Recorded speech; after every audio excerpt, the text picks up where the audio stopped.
सीताराम तिरुपति बालाजी मंदिर के प्रसाद में जिस प्रकार से अभच्य पदार्थ पाए गए, ये बहुत बड़े विनाश की तरफ संकेत कर रहा है।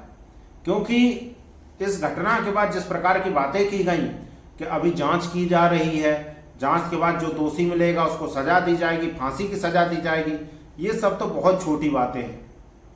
ये जो विशेष समुदाय के लोग एक विशेष माइंडसेट के साथ काम कर रहे हैं, ये केवल हिंदुओं को शारीरिक रूप से खत्म नहीं करना चाहते, या ये केवल भौतिक रूप से खत्म नहीं करना चाहते, यह हिंदुओं को धार्मिक रूप से भी खत्म कर देना चाहते हैं।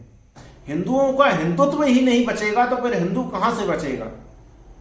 क्योंकि हमारे समस्त हिंदुओं को भले अपने धर्म का महत्व पता हो या ना पता हो, इन दुराचारियों को हमारे धर्म का महत्व बहुत अच्छी प्रकार से पता है। तभी ये हमको धार्मिक रूप से खत्म करने का प्रयास अब शुरू कर दिया है इन लोगों ने। आप देख लीजिए, जगह जगह हिंदुओं के नाम से होटल खोले जा रहे हैं, नाम उसका हिंदू के नाम पर है, परंतु उस होटल का संचालक किसी विशेष धर्म समुदाय का है। उस होटल में शुद्ध शाकाहारी भोजन के नाम पर गौ मांस मिला करके, अन्य पशु पक्षियों का मांस मिला करके खिला दिया जाता है हिंदुओं को। एक व्यक्ति, अभी खबर आई थी कि विशेष धर्म समुदाय का व्यक्ति किसी हिंदू बहुमूल्य क्षेत्र में अपना जूस का सेंटर चला रहा था, जूस की दुकान चला रहा था, और वो जूस में हिंदुओं को अपना मूत्र मिला करके पिलाता था। अभी बड़ोदरा के गुजरात में एक मोमोज की फैक्ट्री में पाया गया कि वो मोमोज में गौ मांस मिला करके हिंदुओं को खिला रहा था, हिंदू बहुमूल्य क्षेत्र में। तो यह केवल हिंदुओं को भौतिक रूप से खत्म नहीं करना चाहते, ये हिंदुओं को धार्मिक रूप से भी खत्म कर देना चाहते हैं। ये पूरा एक इनका माइंडसेट बन गया है। जो लोग इस प्रकार की एक वो लेकर के चल रहे हैं, एक लक्ष्य लेकर के चल रहे हैं कि हर हाल में हिंदुओं को खत्म करना है। और ये मैं बता दूं आपको, ये कोई ऐसा नहीं है कि किसी एक व्यक्ति के कारण से ऐसा हो रहा है या किसी एक व्यक्ति ने ऐसा कर दिया है।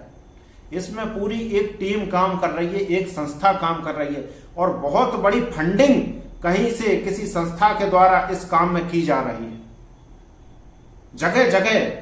और ये अन्य जगहों पर जो इस प्रकार से ये पाया गया है, कई जगह पर कई होटल ऐसे पकड़े गए हैं जो हिंदुओं के नाम से थे, उसमें मांस मिला करके हिंदुओं को खिलाया जा रहा था। जो या ये मोमोज की फैक्ट्री की बात कर ली जाए, या तिरुपति मंदिर में जो घटना हुई है उसकी बात कर ली जाए, ये निश्चित रूप से एक बहुत बड़ी संस्था इन सारे कार्यों में मिली हुई है। ये किसी एक व्यक्ति का काम नहीं है, और एक निश्चित तौर पे एक बनाई हुई रणनीति के तहत ये काम हो रहा है। और ये बहुत बड़े विनाश कैसे? देखिए, एक तो ये है कि हमारे, मान लीजिए हमारे कुछ हिंदुओं को अपने धर्म से अब कोई लेना देना नहीं, वो नाम के हिंदू हैं, अपने नाम के पीछे लिख लेते हैं कुछ भी, परंतु उनको अब धर्म से कोई लेना देना नहीं है। उनको केवल खाना है, पेट भरना है, अच्छे से अच्छा खाना है और एक दिन मर जाना है। धर्म से उनका कोई लेना देना नहीं। परंतु प्रत्येक हिंदू अभी इस प्रकार का नहीं हुआ है। बहुत सारा हिंदू आज भी अपने धर्म को लेकर के जागृत है, तत्पर है। और ऐसा हिंदू, इसमें एक चीज की कमी है, सहनशीलता ज्यादा है, परंतु एक हद तक ही है। ऐसा हिंदू एक हद तक सहन करता है, परंतु एक समय आता है जब इसका गुस्सा फटता है और चारों तरफ विनाश ही विनाश दिखाई देता है। इसीलिए ये देश, जो इस देश के संवैधानिक पदों पर बैठे हुए हैं, इनको इस प्रकार के कृत्यों में ध्यान देना चाहिए।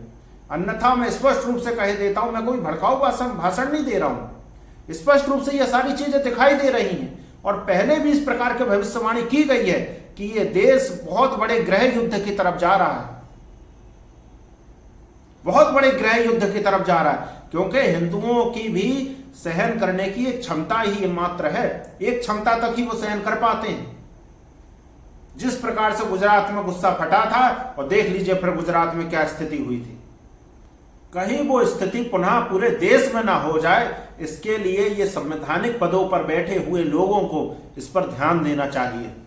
क्योंकि हिंदू इतना सब कुछ सहन करने के बाद भी यदि संविधान का पालन कर रहा है, संविधान की मर्यादा, संविधान का सम्मान अभी भी यदि हिंदू रख रहा है, तो फिर इस देश के संवैधानिक पदों पर बैठे हुए लोगों को भी ये बात सोचना चाहिए कि कहीं ऐसी स्थिति ना आ जाए कि हिंदू विवश हो जाए।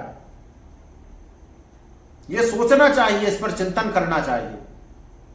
और मैं आपको एक बात और बता दूं, ये जो तिरुपति बालाजी मंदिर में हुआ है, ये किसी प्रकार से भी क्षमा योग्य नहीं है। और ये सब तो बहुत छोटी बातें हैं कि फांसी दे दी जाएगी दोषी को। आप देख लेना, संविधान, देश का संविधान कुछ करे या ना करे, वो जो ऊपर का संविधान है, जो परम सत्ता का संविधान है, वो छोड़ने वाला नहीं है। क्योंकि वो परम सत्ता पहले कर्म करने की पूर्ण स्वतंत्रता देती है, आप कर्म कर लो, परंतु फिर वो पीछे से फल देने में भी कोई कमी नहीं छोड़ता, कोई कसर नहीं छोड़ता। आप देख लेना, इस स्थिति में जो संवैधानिक पदों पर बैठे हुए लोग हैं, इनके पास तो एक मौका है कि ये स्वयं को उस पाप का भागीदारी होने से बचा लें। अन्यथा यदि इस पे विशेष कार्रवाई नहीं की गई, संतुष्टजनक कार्रवाई नहीं की गई, तो ये जो संवैधानिक पदों पर बैठे हुए लोग हैं, ये भी उसमें दोषी होंगे। और आप देख लेना, एक देवीय प्रकोप, देवीय आपदा निश्चित तौर पर झेलनी पड़ेगी इन समस्त लोगों को, जो भी इस प्रकार के दुष्कृत्य में शामिल हैं। एक बहुत बड़ा देवीय प्रकोप, बहुत बड़ा देवीय विनाश जिसको कह सकते हैं, आप देख लेना, स्पष्ट रूप से दिखेगा। ये चीजें ऐसे खत्म नहीं हो जाएंगी। और मेरा अपने हिंदू भाइयों से, अपने हिंदू परिवार से यही कहना है कि हम लोगों को बहुत जागृत होकर के और सचेत होकर के कार्य करना है। बाहर खाने पीने से पहले प्रत्येक चीज पर ध्यान दो, देखो कि कहीं कोई विशेष समुदाय का तो नहीं है वो, यदि वो है तो उसके यहाँ खाने पीने से बचिए। बल्कि हम तो ये कहते हैं कि बाहर के खाने पीने से हमेशा बचिए, परंतु यदि कहीं विवश होकर के, क्योंकि आजकल उस प्रकार की स्थिति नहीं रह गई, व्यक्ति को विवश होकर के खाना पड़ता है बाहर, तो पहले ये देखिए कि कहीं वो किसी विशेष धर्म समुदाय का व्यक्ति तो नहीं है, उसकी जांच पड़ताल कर लीजिए, उसके बाद ही उसके यहाँ कुछ खाना पीना करिए। तो इस प्रकार से हमको जागृत होना पड़ेगा और समाज को, सरकार को, सभी को अभी समय है। यदि हम अभी जागृत हो जाते हैं तो देश को भौतिक रूप से और दैवीय रूप से, दोनों रूप से विनाशित होने से हम बचा सकते हैं।